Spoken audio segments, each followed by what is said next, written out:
कभी सोचा है आप गुस्सा क्यों होते हैं, अचानक उदास क्यों हो जाते हैं? किसी इंसान की एक छोटी सी बात आपके पूरे दिन का मूड कैसे बदल देती है? और सबसे बड़ा सवाल, क्या हमारी इमोशंस हमें कंट्रोल करती है या हम उन्हें कंट्रोल करना सीख सकते हैं? नमस्ते दोस्तों, आपका स्वागत है बुक वर्ल्ड में। आज हम बात करने वाले हैं एक ऐसी किताब की जो हमें सिर्फ इमोशंस के बारे में नहीं बताती, बल्कि हमें खुद को और अपने आसपास के लोगों को बेहतर समझना सिखाती है। Emotions revealed. हमारी जिंदगी में इमोशंस हर जगह हैं। प्यार में, गुस्से में, डर में, खुशी में, रिश्तों में, काम में। यहां तक कि हमारे छोटे से डिसीजन के पीछे भी कोई ना कोई इमोशन छिपा होता है। लेकिन प्रॉब्लम तब शुरू होती है जब हम अपनी फीलिंग्स को समझने के बजाय उनके हिसाब से रिएक्ट करने लगते हैं। कोई कुछ बोलता है और हम तुरंत गुस्सा हो जाते हैं। कोई इग्नोर करता है और हम अंदर ही अंदर परेशान होने लगते हैं। कभी डर हमें रोक देता है, कभी जेलसी हमें अंदर से खा जाती है, और कभी हमारा ईगो हमें ऐसी बातें कहवा देता है जिनका बाद में हमें पछतावा होता है। लेकिन सोचिए, अगर आप अपनी इमोशंस को पहचानना सीख जाएं, उनके पीछे छिपे सिग्नल्स को समझने लगे और रिएक्शन देने से पहले उन्हें ऑब्जर्व करना शुरू कर दें, तो आपकी जिंदगी कितनी बदल सकती है। आप अपने रिश्तों को बेहतर समझ सकते हैं, आप मुश्किल सिचुएशंस में ज्यादा शांत रह सकते हैं, आप अपने डिसीजंस ज्यादा क्लैरिटी के साथ ले सकते हैं, और सबसे जरूरी, आप खुद को पहले से कहीं बेहतर जान सकते हैं। तो आज की जर्नी सिर्फ इमोशंस को समझने की नहीं है, ये खुद को समझने की जर्नी है। इस वीडियो को अंत तक जरूर सुनिए, क्योंकि हो सकता है आज आपको किसी दूसरे इंसान से ज्यादा अपने ही अंदर छिपी एक ऐसी बात पता चले जिसे आपने कभी नोटिस नहीं किया। तो चलिए दोस्त, किताब खोलते हैं और शुरू करते हैं इमोशंस रिवील्ड की ये पावरफुल जर्नी। आप देख रहे हैं बुक वर्ल्ड, जहां किताबें सिर्फ पढ़ी नहीं जाती, जिंदगी में उतारी जाती है। अध्याय 1, भावनाओं को पहचानना, खुद को समझने की पहली सीढ़ी। दोस्तों, हम अपनी जिंदगी में हजारों लोगों से मिलते हैं, लेकिन जिस इंसान को समझना सबसे मुश्किल होता है वो अक्सर खुद हम होते हैं। हम जानते हैं कि हमें क्या पसंद है, क्या पसंद नहीं है, लेकिन जब बात हमारी इमोशंस की आती है तो हम कई बार खुद ही कंफ्यूज हो जाते हैं। कभी बिना किसी बड़ी वजह के गुस्सा आ जाता है, कभी छोटी सी बात दिल पर लग जाती है, कभी किसी की सफलता देखकर अंदर से बेचैनी होने लगती है, और कभी अचानक खुशी हमारे पूरे दिन को बदल देती है। लेकिन सवाल यह है कि ये इमोशंस आखिर आती कहां से हैं, और क्या इन्हें समझना संभव है?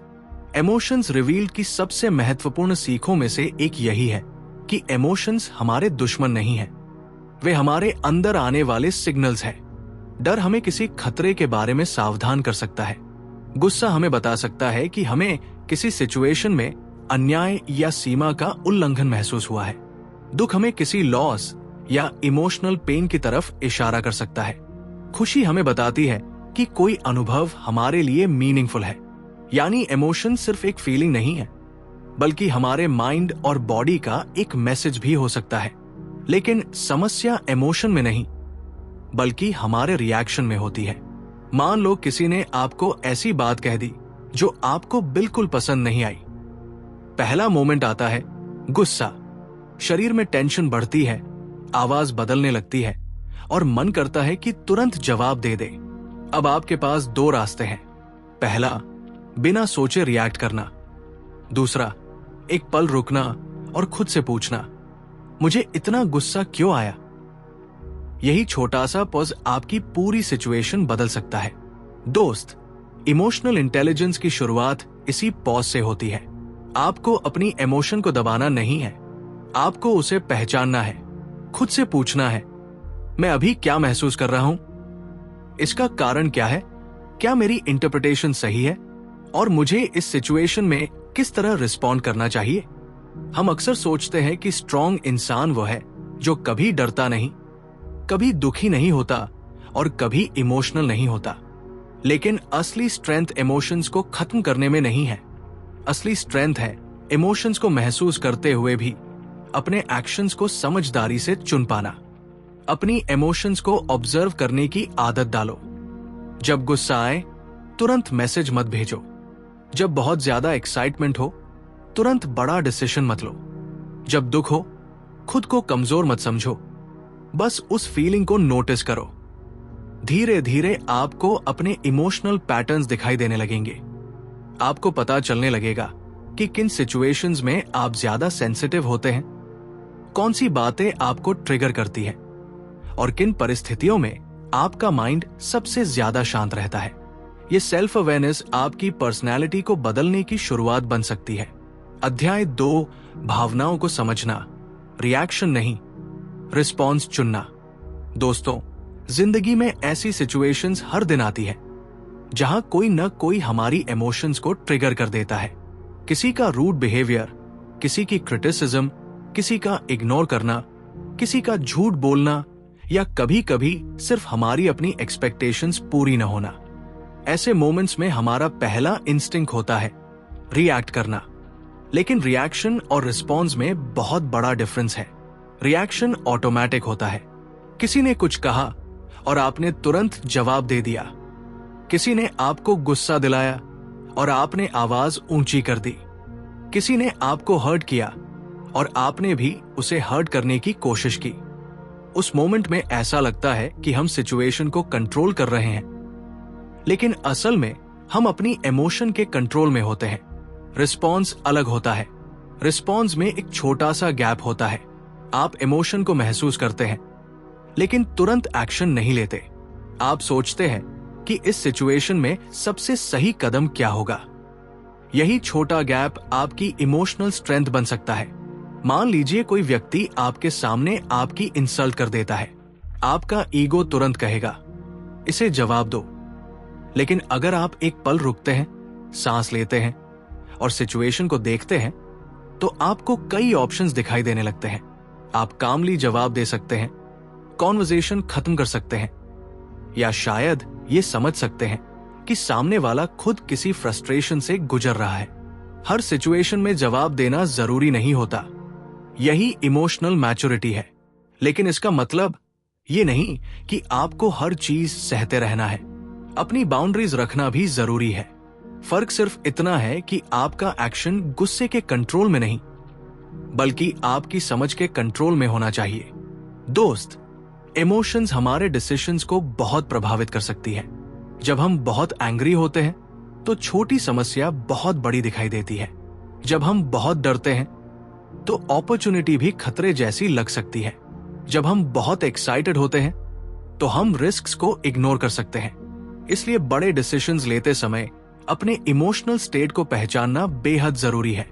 एक सिंपल रूल याद रखो, बहुत ज्यादा इमोशन में लिया गया डिसीजन हमेशा थोड़ा समय डिजर्व करता है। जब आप इमोशनल हो, थोड़ा रुकिए, पानी पीजिए, वॉक कीजिए, डीप ब्रीदिंग कीजिए या कुछ समय के लिए उस सिचुएशन से दूरी बनाइए, फिर वापस सोचिए। कई बार आपको महसूस होगा कि जो बात 10 मिनट पहले बहुत बड़ी लग रही थी अब उतनी बड़ी नहीं लग रही। और यही स्किल आपके रिलेशनशिप्स को भी बदल सकती है। जब कोई अपना व्यक्ति आपसे नाराज हो तो सिर्फ अपनी बात साबित करने की कोशिश मत करो। पहले ये समझने की कोशिश करो कि वो क्या महसूस कर रहा है।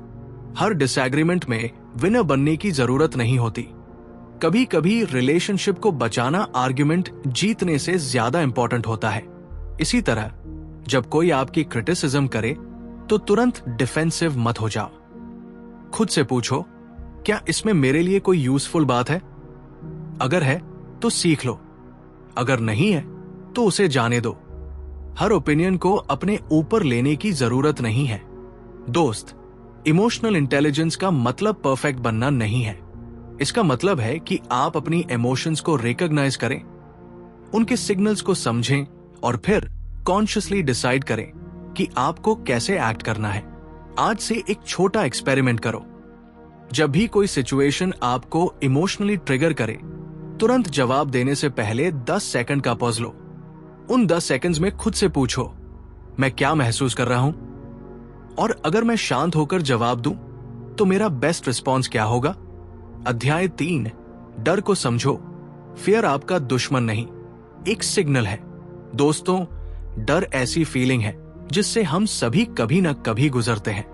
किसी को फेलियर का डर होता है, किसी को रिजेक्शन का, किसी को अकेले रह जाने का, और किसी को इस बात का कि लोग उसके बारे में क्या सोचेंगे। मजेदार बात यह है कि कई बार खतरा हमारे सामने होता भी नहीं, फिर भी हमारा माइंड हमें ऐसे सिग्नल्स देने लगता है जैसे कोई बड़ी समस्या आने वाली हो। हम अपॉर्चुनिटी के सामने खड़े होते हैं, लेकिन डर कहता है मत करो। हम कुछ नया सीखना चाहते हैं, लेकिन डर कहता है तुमसे नहीं होगा। और धीरे धीरे हम अपने ही डर की वजह से अपनी पॉसिबिलिटीज को छोटा कर लेते हैं। लेकिन डर को समझना जरूरी है। फियर हमेशा कमजोरी का साइन नहीं है। कई बार फियर हमें सावधान करता है। अगर सड़क पर अचानक कोई खतरा दिखाई दे तो डर हमें तुरंत अलर्ट कर सकता है।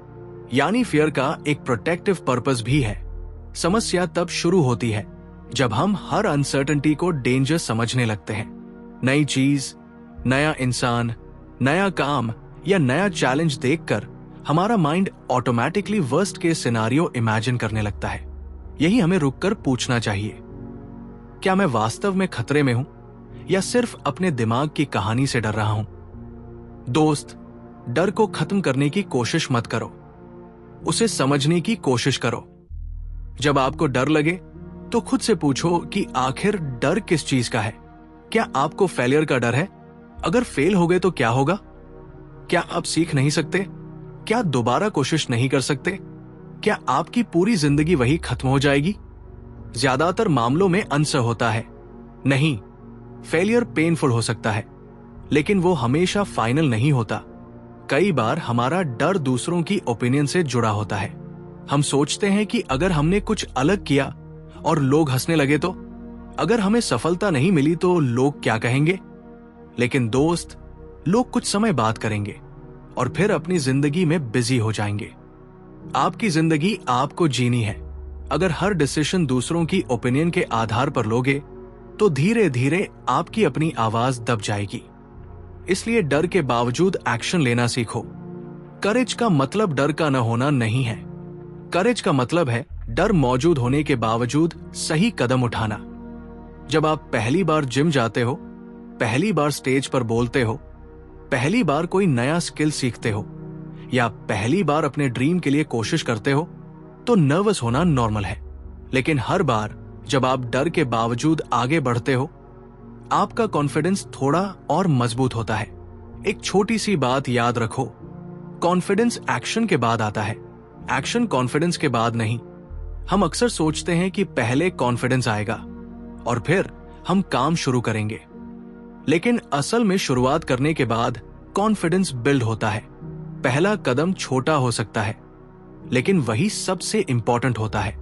डर को समझने का एक और तरीका है अपने बॉडी सिग्नल्स को ऑब्जर्व करना। दिल तेज धड़कना, हाथों में टेंशन, पेट में हलचल, बेचैनी या बार बार नेगेटिव थॉट्स आना, ये सब साइंस हो सकते हैं कि आपका इमोशनल सिस्टम अलर्ट है। उस मोमेंट में खुद को जज मत करो। धीरे सांस लो, सिचुएशन को देखो और खुद से कहो मैं अनकंफर्टेबल हूं, लेकिन इसका मतलब ये नहीं कि मैं इनकेपेबल हूं। दोस्त, जिंदगी में हर बड़ा बदलाव कंफर्ट जोन से बाहर जाकर ही आता है। अगर आप हर बार डर के कारण पीछे हटते रहोगे तो आपका वर्ल्ड छोटा होता जाएगा। लेकिन अगर आप धीरे धीरे अपने डर का सामना करते हो तो आपकी दुनिया बड़ी होने लगेगी। इसलिए आज से अपने डर को एनिमी की तरह मत देखो, उसे एक मैसेज की तरह देखो। पूछो ये मुझे क्या बता रहा है, फिर डिसाइड करो कि उस सिग्नल को फॉलो करना है या उससे आगे बढ़ना है। क्योंकि कई बार जिस दरवाजे के सामने आपको सबसे ज्यादा डर लगता है, उसी दरवाजे के पीछे आपकी सबसे बड़ी ग्रोथ छिपी होती है। अध्याय 4, गुस्से को समझो। ताकत रिएक्शन में नहीं, कंट्रोल में है। दोस्तों, गुस्सा शायद हमारी सबसे पावरफुल और सबसे मिसअंडरस्टूड इमोशंस में से एक है। जब कोई हमारी इंसल्ट करता है, हमारी बात नहीं मानता, हमें अनफेयर ट्रीटमेंट मिलता है या हमारी एक्सपेक्टेशंस पूरी नहीं होती, तो अंदर से एक एनर्जी उठती है, गुस्सा। उस मोमेंट में हमें लगता है कि हमें तुरंत जवाब देना चाहिए, हमें अपनी बात साबित करनी चाहिए, हमें सामने वाले को दिखाना चाहिए कि हम कमजोर नहीं हैं। लेकिन यही एक बहुत बड़ा सवाल आता है, क्या हर गुस्से पर तुरंत एक्शन लेना जरूरी है? गुस्सा अपने आप में गलत नहीं है। ये अक्सर हमें बताता है कि कुछ ऐसा हुआ है जिसे हमारा माइंड अनएक्सेप्टेबल मान रहा है। शायद किसी ने हमारी बाउंड्री क्रॉस की है, शायद हमें डिसरिस्पेक्ट महसूस हुआ है, शायद हमें कोई इनजस्टिस दिखाई दिया है। लेकिन इमोशन हमें सिग्नल देता है, एक्शन चुनना हमारी रिस्पॉन्सिबिलिटी है। यही डिफरेंस इमोशनल मैच्योरिटी बनाता है। मान लो किसी ने आपको प्रोवोक किया, उसने ऐसी बात कही जो आपको बिल्कुल पसंद नहीं आई। आपका पहला इंस्टिंक्ट होगा कि उसी टोन में जवाब दे। लेकिन अगर आप तुरंत रिएक्ट करते हैं तो कंट्रोल किसके पास चला गया? सामने वाले के पास। उसने एक सेंटेंस बोला और आपके पूरे बिहेवियर को बदल दिया। यानी आपकी इमोशनल रिमोट कंट्रोल किसी और के हाथ में चली गई। लेकिन अगर आप पॉज लेते हैं तो गेम बदल जाता है।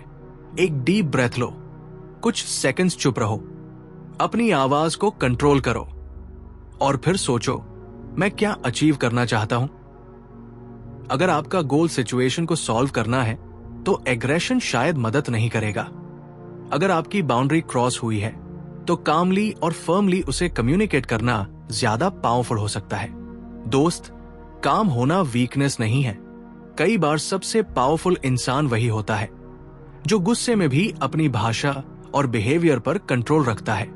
इसका मतलब यह भी नहीं कि आपको हर बात सहते रहना है। अगर कोई लगातार डिसरिस्पेक्ट करता है तो बाउंड्री बनाना जरूरी है। लेकिन बाउंड्री और एंगर में फर्क है। बाउंड्री कहती है यह बिहेवियर मेरे लिए एक्सेप्टेबल नहीं है। एंगर कहता है अब मैं तुम्हें चोट पहुंचाऊंगा क्योंकि मुझे चोट लगी है। दोनों बिल्कुल अलग चीजें हैं। अपने गुस्से के ट्रिगर्स को पहचानना भी बहुत जरूरी है।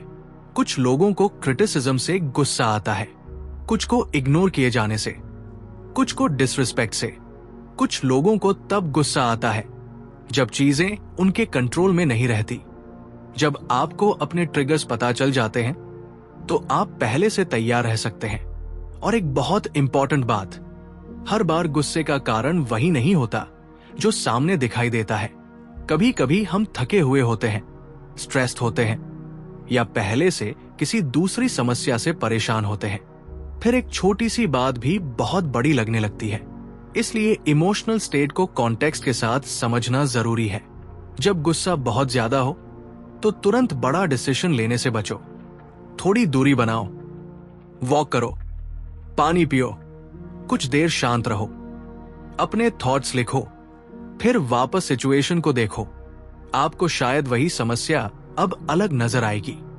दोस्त, असली स्ट्रेंथ किसी को हराने में नहीं है। असली स्ट्रेंथ है ऐसी सिचुएशन में भी खुद को संभाल पाना जहां कोई दूसरा चाहता है कि आप कंट्रोल खो दे। आज से एक छोटा रूल अपनाओ, गुस्सा आए तो पॉज, फिर रिस्पॉन्स। आपको हर आर्ग्यूमेंट जीतने की जरूरत नहीं है, हर इंसल्ट का जवाब देना जरूरी नहीं है, और हर व्यक्ति को अपनी वर्थ साबित करना भी जरूरी नहीं है, क्योंकि आपकी शांति किसी भी आर्ग्यूमेंट से ज्यादा वैल्यूबल है। याद रखो, जिस दिन आप अपने गुस्से को समझना और संभालना सीख जाते हो, उस दिन कोई दूसरा इंसान आपकी इमोशंस का रिमोट कंट्रोल अपने हाथ में नहीं रख सकता। और यही है असली इमोशनल पावर। अध्याय 5, दुख और उदासी को समझना। दर्द को कमजोरी मत समझो। दोस्तों, जिंदगी में ऐसे दिन जरूर आते हैं जब सब कुछ ठीक होते हुए भी अंदर से कुछ ठीक नहीं लगता। कभी किसी अपने को खोने का दुख, कभी किसी रिश्ते का टूटना, कभी फेलियर की निराशा, और कभी बिना किसी साफ वजह के मन भारी हो जाता है। ऐसे समय में हम अक्सर खुद से कहते हैं, मुझे इतना कमजोर नहीं होना चाहिए। लेकिन सच ये है कि दुख महसूस करना कमजोरी नहीं है, इंसान होना है। हर इमोशन हमें हमारे अंदर की किसी जरूरत, किसी अनुभव या किसी महत्वपूर्ण चीज के बारे में कुछ बताती है। दुख अक्सर हमें यह बताता है कि हमारे लिए कुछ महत्वपूर्ण था। अगर किसी चीज की कोई वैल्यू ही नहीं होती तो उसके खोने पर दर्द भी नहीं होता। इसलिए अपने दुख से लड़ने के बजाय पहले उसे समझने की कोशिश करो। खुद से पूछो, मुझे वास्तव में किस बात का दुख है? कई बार जो सैडनेस ऊपर दिखाई देती है, उसके नीचे डिसअपॉइंटमेंट, लोनलीनेस, रिजेक्शन या किसी अधूरी एक्सपेक्टेशन का दर्द छिपा होता है। जब हम उस असली कारण को पहचानते हैं, तभी हीलिंग की शुरुआत होती है। दोस्त, आज की दुनिया हमें हमेशा हैप्पी दिखने के लिए कहती है। सोशल मीडिया खोलो तो हर कोई सक्सेसफुल, खुश और कॉन्फिडेंट दिखाई देता है। लेकिन किसी की जिंदगी का सिर्फ हाईलाइट देखकर अपनी पूरी जिंदगी से कंपैरिजन करना अनफेयर है। हर इंसान के पास ऐसी लड़ाइयां होती है जिन्हें दुनिया नहीं देखती। इसलिए अगर आज आपका दिन अच्छा नहीं है, तो खुद को दूसरों से कंपेयर करके और ज्यादा परेशान मत करो। कभी कभी हमें सिर्फ ये स्वीकार करने की जरूरत होती है कि हाँ, आज मैं ठीक महसूस नहीं कर रहा।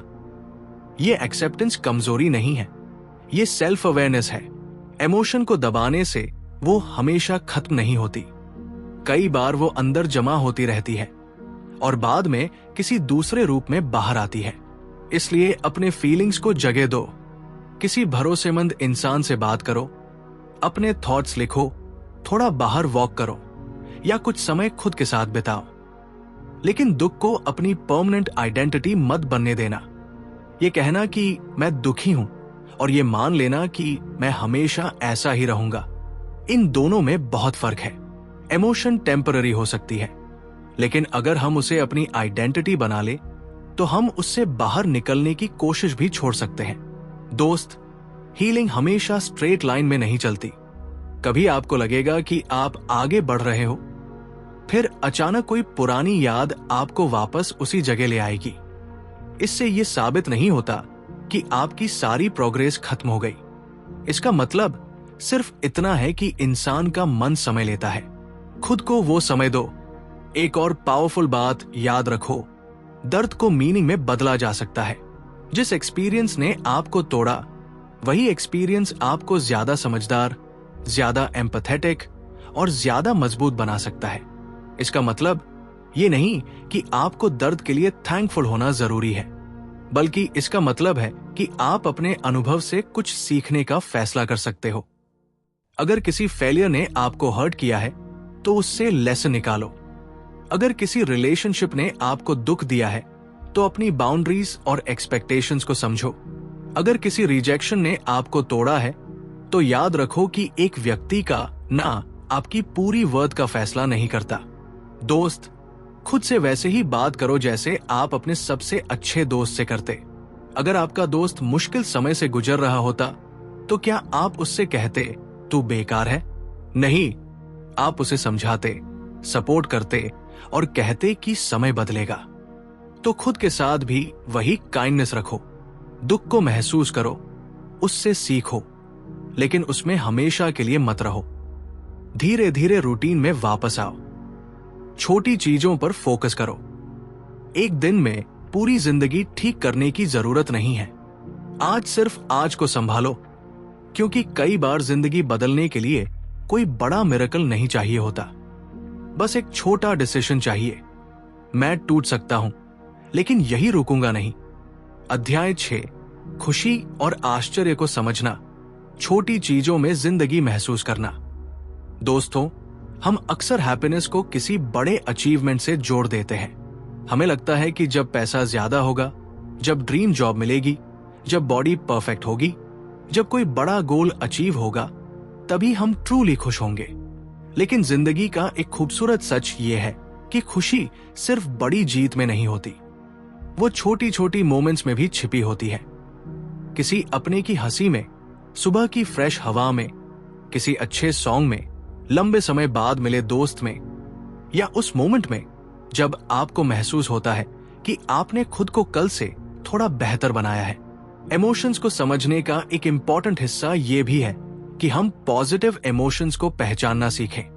कई बार हम नेगेटिव फीलिंग्स को बहुत ध्यान से ऑब्जर्व करते हैं, लेकिन हैप्पीनेस आने पर उसे बस नॉर्मल मानकर आगे बढ़ जाते हैं। हम दुख को एनालाइज करते हैं, लेकिन खुशी को महसूस करने के लिए रुकते नहीं।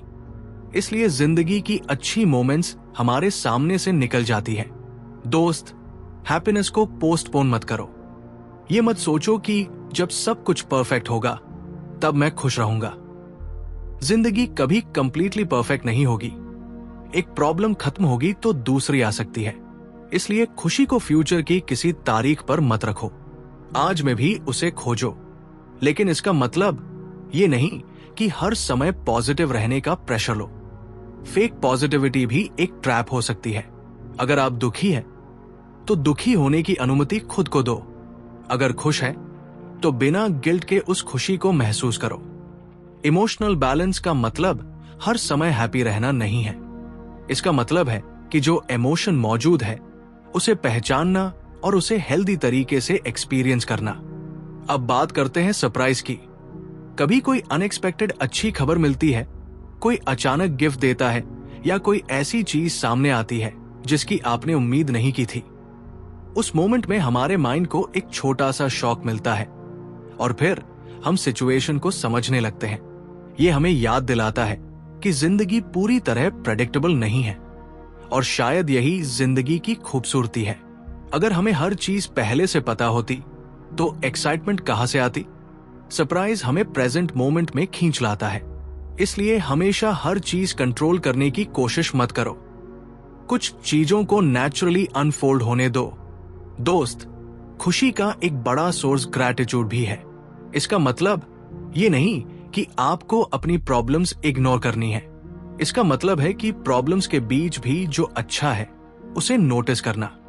आपके पास जो लोग हैं, जो अपॉर्चुनिटीज हैं, जो छोटी अचीवमेंट्स आपने हासिल की हैं, उनकी वैल्यू समझना। एक सिंपल हैबिट ट्राई करो। रात में सोने से पहले 3 ऐसी चीजें याद करो जिनके लिए आप थैंकफुल हो। शुरुआत में छोटी चीजें होंगी, अच्छा खाना, किसी दोस्त से बात, वर्कआउट पूरा करना, कोई नई चीज सीखना। लेकिन धीरे धीरे आपका माइंड पॉजिटिव मोमेंट्स को नोटिस करने में बेहतर होने लगेगा। खुशी सिर्फ डेस्टिनेशन नहीं है, ये जर्नी के छोटे मोमेंट्स है। अगर आप सिर्फ फाइनल सक्सेस का इंतजार करते रहोगे तो रास्ते की खूबसूरती मिस कर दोगे। और दोस्त, दूसरों की खुशी में जेन्युइनली खुश होना भी एक पावरफुल इमोशनल स्किल है।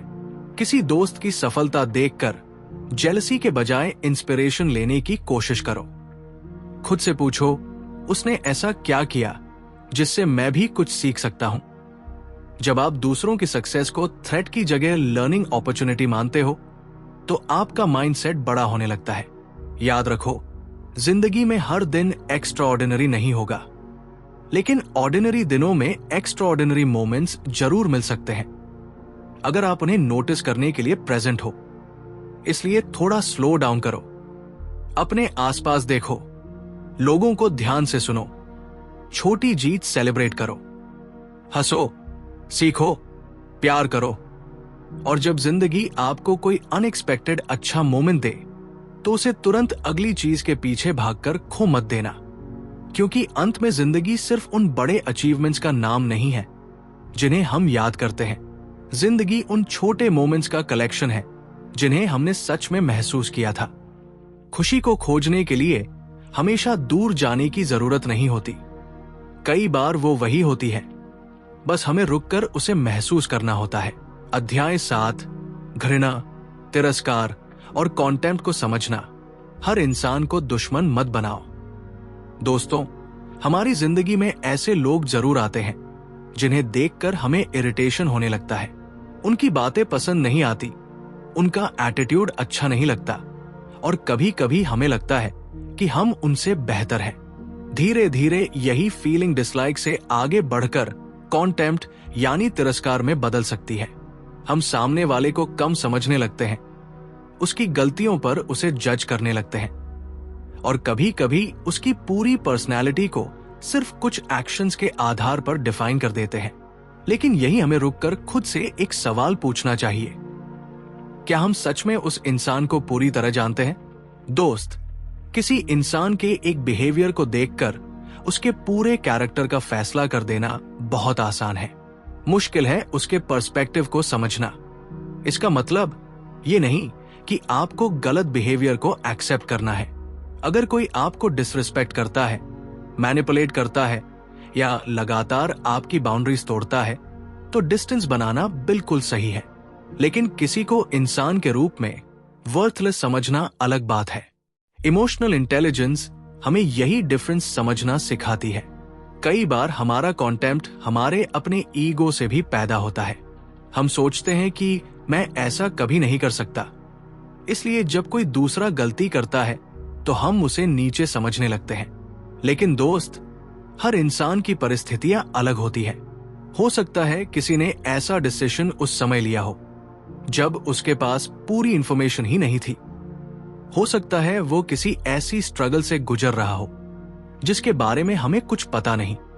इसलिए अगली बार जब किसी व्यक्ति का बिहेवियर आपको बहुत खराब लगे तो तुरंत लेबल लगाने से पहले थोड़ा ऑब्जर्व करो। खुद से पूछो, मैं उसके बिहेवियर को डिसलाइक कर रहा हूं या मैं पूरे इंसान को डिसलाइक करने लगा हूं? यह छोटा सा फर्क आपकी सोच को बहुत मैच्योर बना सकता है। एक और इंपॉर्टेंट बात है कंपैरिजन। जब हम दूसरों को खुद से कंपेयर करते हैं तो कभी हम खुद को सुपीरियर महसूस करते हैं और कभी इंफीरियर। दोनों सिचुएशंस में ईगो इन्वॉल्व हो सकता है। अगर कोई हमसे कम सक्सेसफुल है तो हमें सुपीरियोरिटी महसूस हो सकती है। अगर कोई हमसे ज्यादा सक्सेसफुल है तो जेलसी पैदा हो सकती है। इसलिए अपनी जर्नी पर फोकस करना ज्यादा हेल्दी है। दोस्त, किसी दूसरे इंसान को छोटा करने से आप बड़े नहीं बन जाते।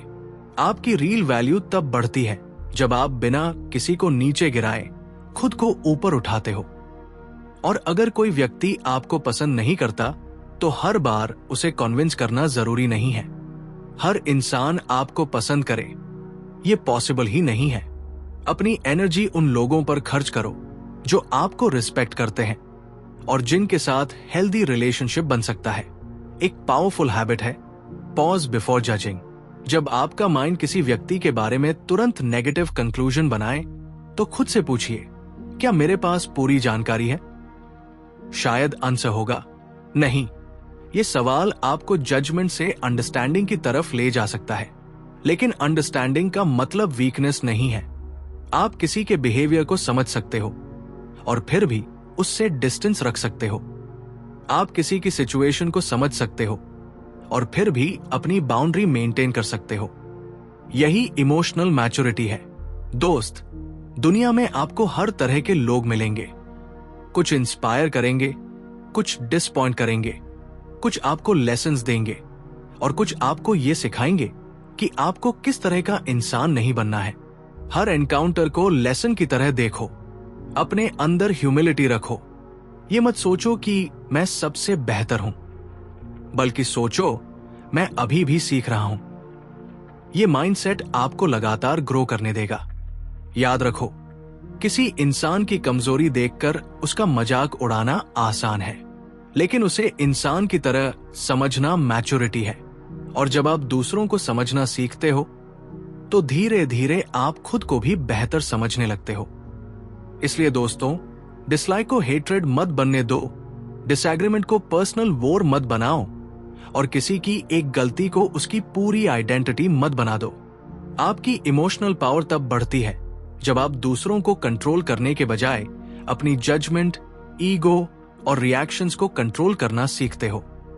दोस्तों, आज की इस जर्नी में हमने जाना कि इमोशंस हमारी कमजोरी नहीं है, वे हमारे अंदर छिपे सिग्नल्स हैं।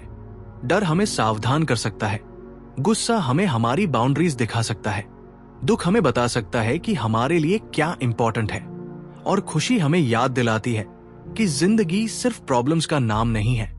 लेकिन सबसे बड़ी बात जो हमें याद रखनी है, इमोशन महसूस करना हमारे कंट्रोल में हमेशा नहीं होता, लेकिन उसके बाद हम कैसे रिस्पॉन्ड करेंगे ये हमारी चॉइस हो सकती है। अगली बार जब आपको गुस्सा आए, थोड़ा रुकिए। जब डर लगे, उसे समझिए। जब दुख हो, खुद को जज मत कीजिए। और जब खुशी मिले, उसे पूरी तरह महसूस कीजिए, क्योंकि खुद को समझना ही दूसरों को समझने की पहली सीढ़ी है। तो अगर इस वीडियो ने आपको अपनी इमोशंस को एक नए नजरिए से देखने पर मजबूर किया है, तो इसे अपने किसी ऐसे दोस्त के साथ जरूर शेयर करना जो अपने इमोशंस को बेहतर समझना चाहता है। और अगर आपको ऐसी ही पावरफुल किताबों से लाइफ चेंजिंग लेसन सीखना पसंद है, तो बुक वर्ल्ड को सब्सक्राइब कर लीजिए। यहाँ हम सिर्फ किताबों की बातें नहीं करते, हम आइडियाज को अपनी जिंदगी का हिस्सा बनाना सीखते हैं। मिलते हैं अगली किताब के साथ, एक नई कहानी और एक नए लेसन के साथ। तब तक याद रखिए, अपनी इमोशंस को समझो, अपने रिएक्शंस को कंट्रोल करो और अपनी जिंदगी को कॉन्शियसली जियो। ये था बुक वर्ल्ड, जहां हर किताब सिर्फ पढ़ी नहीं जाती, महसूस की जाती है।